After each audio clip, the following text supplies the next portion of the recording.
Front पर तब अंदर कविता हो ना कहो तो बुझाई नहीं करेंगे।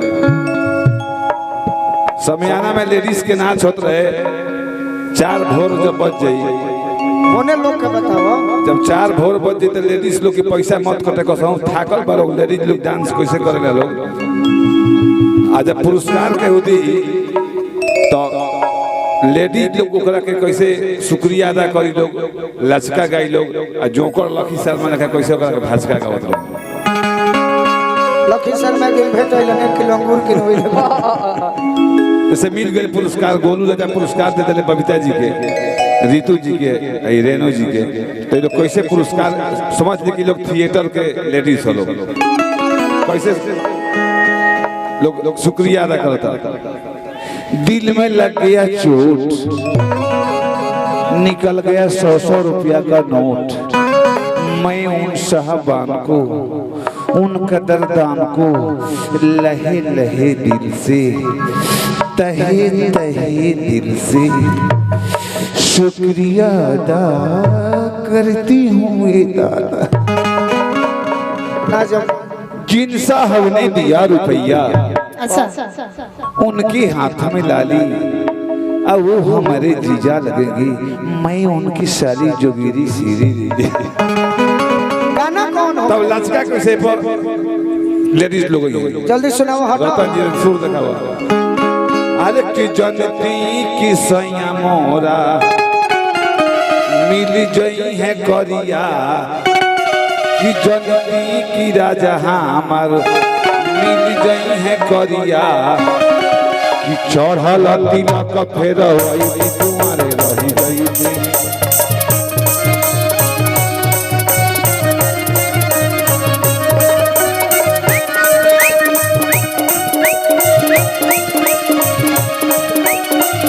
कुमारे रही जैतिए सखी कुमारे रही जैतिए सखी। अरे कि नैहर में खूब गोड़वाई कि कुमारे रही जैतिए सखी नैहर में खूब गोड़वाई कि कुमारे रही।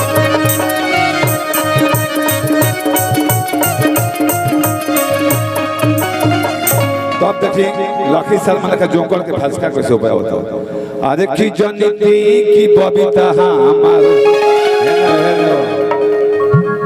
भेरे सटा भेरे अरे की जनती की बबीता हमार कि मिल जोई है ठंडा कि सेज पखी आई दुगो अंडा गरम हो गई थी।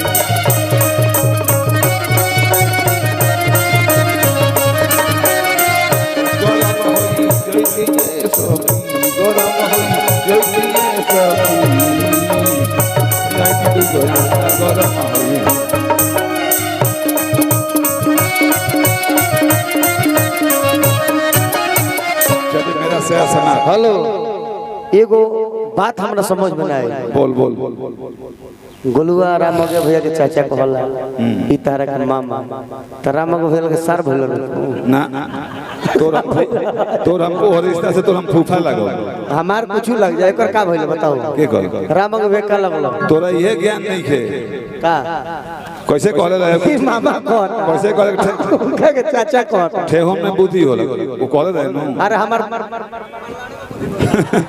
ठेहुन में नहीं थे शास्त्र कहता कि देहे देहे नाता खेते खेते पाता तोरा ज्ञान नहीं क्रिया खा तू मामा कहल सुनूंगा के इनका के आ उनका के चाचा त इनकर का लगल तो हमार घर मरणपुर उनकर घर बखोरा पर हां तो कैसे काहे मरणपुर से लड़की के बियाह बखोरा पर लड़की के बियाह ना हो सकेला तोरा गांव के लड़की के बियाह भइल दावा दे दोनों गांव के पूर नाम बा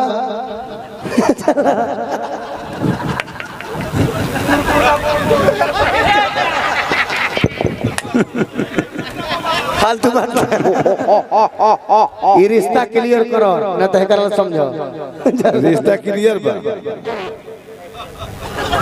हाँ देखिए आप लोग बुरा मत मानो छोटे भैया मजाक होला तू तो तारे सामने के सब कोई बने जाए, तार प्रेम इतना सने। हम चाहते हैं कि राहुल हलचल जी क्षेत्र के अच्छा गायक है।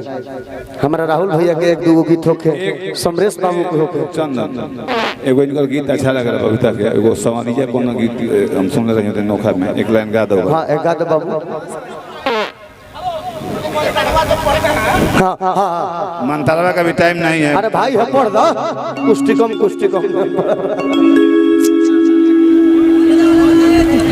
रुक रहा कावल भाई ना है मंतर होगा बाद में।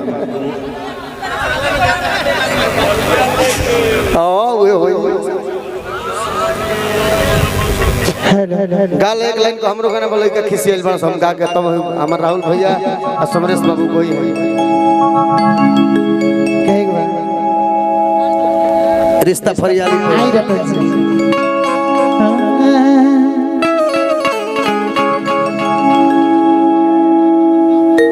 कहेगा कि हो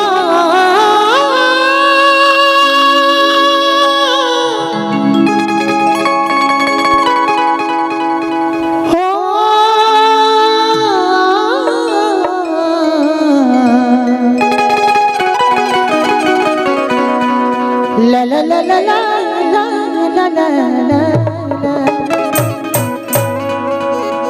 नैन छुरी से कटारी हो गई न तो बाकी तो गुड़ दो ये भोजपुरी हो भागा भागा भागा भागा भोजपुरी संगीत में से रस निकल खाली रस निकाले के फ्रेम रहबन त न वही घरे जाके सूजी है रस खाली ना। हम बबीतो से ही बात कहो कि तनका नयको के ध्यान रखो, पुरनका में छिटा जाए के पड़ी। खूब सुघर लोग पुरनका के शौकीन रही तो भरत शर्मा के बोलाई चंदना गोलू कहेगा छोटे बाबा के माइक दे पहले हम चाहब जे छोटे बाबा के सम्मानित करिए ना वो जवाब देव हम छोटे बाबा के रमागे चाचा के स्वागत होखे रमागे चाचा ने आ जाए ये हमरा अमित भैया बानी तबला बादक तनी जल्दी में चंदन के भी स्वागत होइए जाए भइल है अमित भैया बानी टिंकू भैया के ने बानी तनी आगे आओ भैया तोरो से बोलो आई बात अजीत भैया के सम्मानित करो बोले के पड़ी ऐसे कि दुनिया शिकायत करेला दुनिया जहान फलाना ढेकना सभे कलाकार अच्छा हो लेकिन ये कलाकार के हमरा समझ से जवाब नहीं है।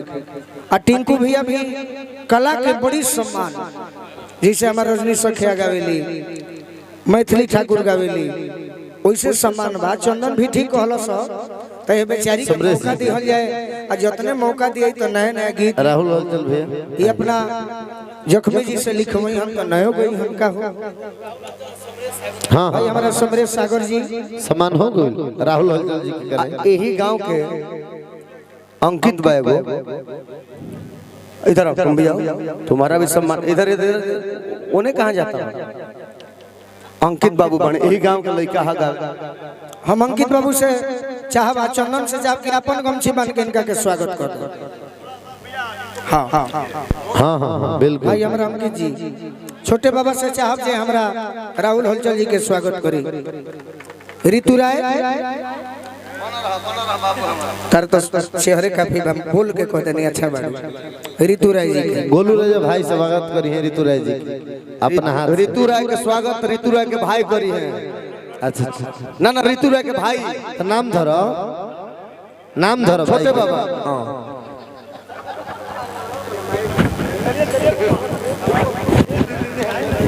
माइक मिली ऋतु राय जी तार के माइक दिया भाई बहन के जोड़ी बन रहा हम तो मान कि ऋतु राय के भाई हैं हमारे बहन लगे हैं तोरो बाकी फुआ लगे तोर फुआ लगे बबीता किन्नर जी और इनका सम्मान बहुत जरूरी है।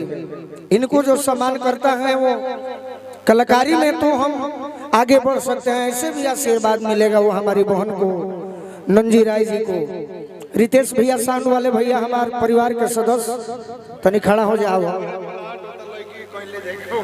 अच्छा रुक आए कर्मठ समझ रितेश भैया तनी दौड़ के आ जा। अब मुकेश भैया सीआरपीएफ के जवान भाई गुलरेजा के दिल में अरमान सजा के श्रद्धा से सम्मान करी है और भाई चंदन यादव जी के सम्मान। मुकेश भाई चंदन भाई के सम्मान करो। दे तो बढ़िया से देते नहीं तोरी मत मांगो। पहले हमारे रितेश भैया उज्जवल भैया कीबोर्ड मंच तक आए। उज्जवल भैया बहुत सुंदर फरिया गइलो। रितेश भैया के सम्मान। रतन चाचा के भइल हां और हम टिंकू भैया से आग्रह करो तनी मनी मुकेश भैया आ जाए हम स्वागत करो। नंजी चाचा के भी मंच पर बोले अगर बानी तो नहीं है। ठीक है ठीक है एक मिनट।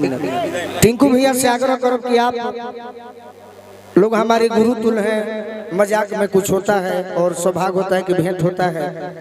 ये बबीता जैसे ही कलाकार को आगे बढ़ना चाहिए और मुझे उम्मीद है कि आप जब बजाते हैं मैं तो आप पर देखता हूँ कि आपके चेहरे पर हंसी है कि कैसा चेहरा है।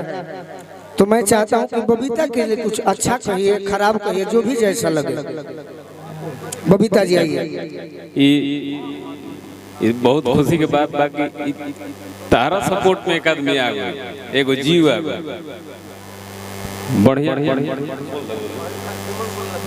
बढ़िया गाना गावे खातिर ठीक बस सबे तो गावते बा लेकिन तारा सपोर्ट में अगर तू जैसन गाना गावत रहो ई सेम तारा लिखेगा बतरी उहे पुरनका चाहे नयका कह दो वो नयको गा दी है। सबसे बड़का बात बा कि ई लोग के अच्छा ढेर लोग कहेला कि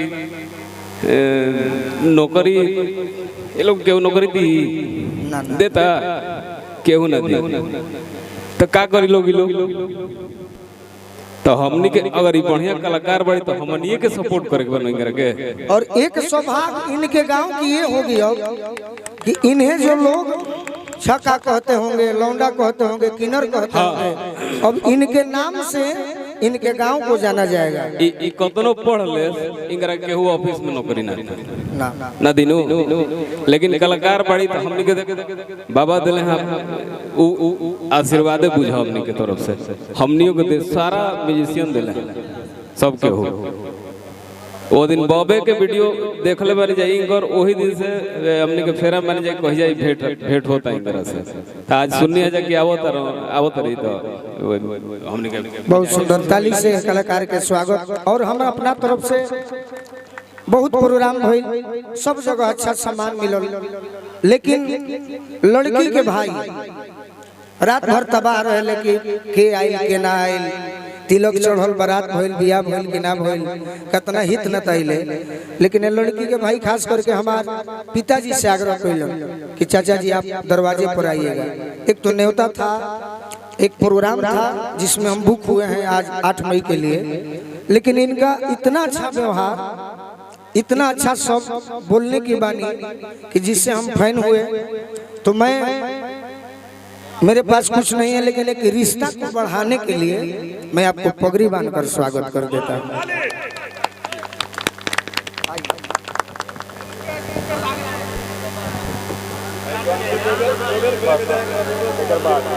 बॉर्डर पे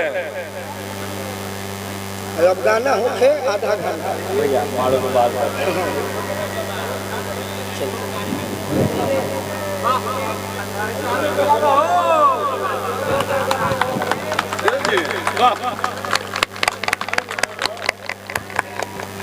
अब हम चाहेंगे रामागया चाचा छोटे बाबा की टीम से कुछ अच्छा कहे के बात तो कहो मजाक छोड़ो। चंदन तरह के गाड़ी दिलवा तू करे हकदारे हो आ चौड़ा भाई मूर्खो समाज में मातो के झेलही के नहीं बा ओकरा मूर्ख मान के भूल जाए पब्लिक कह रहा है पहाड़ों के पास आके ठीक बैठ सब बात के जवाब जरूरी नहीं है। मैं आप सभी कलाकार से अनुरोध करूंगा कि फौजी भाई के लिए 2 गाना होना चाहिए। होगा जरूर का कहो बबीता सागर के विषय में तो सब कोई बोलबे आओ बबीता यही से ज्यादा बड़ाई नहीं करे के गोलू गोलू के हाथ से, हमारा हाथ से, रमगिया जी के हाथ से, टिंकू के हाथ से, रतन के हाथ से, कलाकार के जो बगली से पैसा जे रोज लेता पैसा रोज खींचता आ ओकरा बगली से पैसा खींचा के केहू के दिया गई। तो यही से समझ लो कि हे जो हॉट में दिल में लागेला वो गाना तबे दिया हमनी के हाथ से पैसा सब केहू के ना दिए। तो बहुत सुंदर कलाकार आ हमनी के जितना भी सफर ही हमरा से, गोलू से, चंदन से, इनका के हमनी के एकदम कंटिन्यू में रखब से वही दिन सुना नहीं नौखा बस 1 जून के अपना घर बुक कर देने तुरंत एकदम इमीडिएट। एगो और अच्छा लागला मुकेश जी रोज सब के जो गोलू कहले व्यवहार में तो रोज सब हमनी के माने कायल कर दिल बनी। यहाँ के पिताजी आके हमने के 4 बजावत रही इंस्ट्रूमेंटल आके कहने के छोड़ी सब प्रोग्राम में घंटा के बाद पहले खा ली सब प्रोग्राम में लोग बुलाओ तो नहीं के चाह पियो कि पानी पियो खइलो कि न धले रहे एकदम भाई पैसा देले बंद जल्दी ला तो सधावे के। लेकिन यहाँ के पिताजी प्रोग्राम बंद करा के कहने के जाके खा ली सब। बाबा सिर्फ मन से बड़ाई नहीं, वो एक जनप्रतिनिधि है, इस बार उनको मौका भी मिलना चाहिए। वाह एकदम हमनी के तरफ इस पूरे पंचायत और समाज से नंद चाचा को मौका एक बार, जो इंसान कलाकारों का इतना सम्मान कर सकता है वो अपने लोगों को कितना सम्मान करेगा वो मैं भी नहीं बता सकता हूँ। और हमारे नंद चाचा को एक बार मौका मिलना चाहिए। भाई हमनी के भी हाथ जोड़ के प्रार्थना बा। जब चाचा हमारे हो जाए सत्ता में टीम धरो तो प्रोग्राम रही पंचायत आ गाना के फरमाइश बा। अरे मारो के बा